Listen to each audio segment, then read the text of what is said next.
Iran যেন কিছুতেই পারমাণবিক ক্ষমতা অর্জন না করতে পারে, সেজন্যই তাদের ওপর পরিকল্পিত হামলা করে বসে ট্রাম্প নেতানিয়াহু। আর সেটি কাল হয়ে দাঁড়িয়েছে তাদের ভাগ্যে। তাদের বিমান হামলার পর থেকে প্রতিশোধ নিতে মরিয়া হয়ে উঠেছে সাহসী মুসলিম দেশ ইরান। আর তাই একে একে মার্কিন ঘাঁটি, স্থাপনা, দূতাবাসে ধ্বংসযজ্ঞ চালাচ্ছে তারা।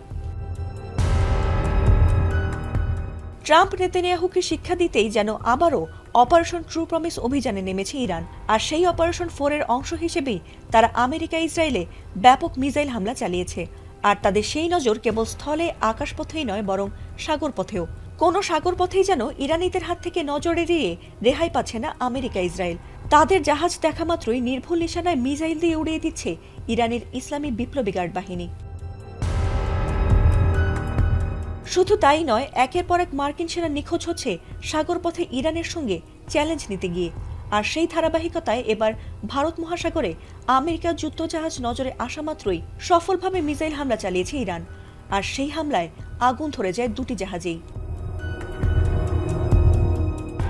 এ নিয়ে ইরানের ইসলামী রেভলিউশনারি গার্ড কর্পস আইআরজিসি দাবি করেছে, তারা ভারত মহাসাগরে মার্কিন যুদ্ধজাহাজ লক্ষ্য করে সফল ক্ষেপণাস্ত্র হামলা চালিয়েছে।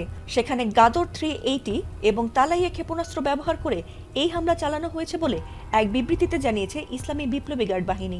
গাদর হল মাঝারি পাল্লার ব্যালিস্টিক ক্ষেপণাস্ত্র, যার পাল্লা 2000 কিলোমিটার পর্যন্ত।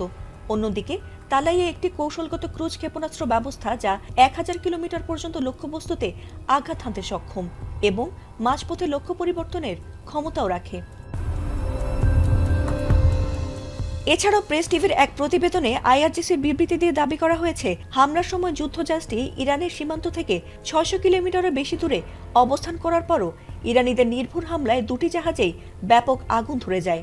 আইআরজিসি তাদের এই সফল মিসাইল হামলাকে ট্রু প্রমিস 4 এর একটি অভিযানের অংশ বলে জানিয়েছে।